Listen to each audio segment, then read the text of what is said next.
अपना घर, अपनी तन्हाई, अपनी कब्र, इसी के ऊपर फोकस करें। हर इंसान से उसका अपना पूछा जाएगा।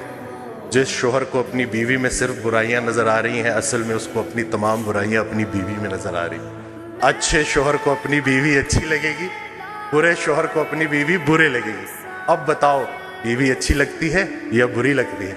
ये नहीं कि सारा का सारा फोकस इधर कर दिया, झगड़ा ही नहीं करने देते, सारे झगड़े ही खत्म कर दिए। अल्हम्दुलिल्लाह, झगड़ा जो है ना वो दो बंदों का नाम है, सुलह एक बंदे का नाम।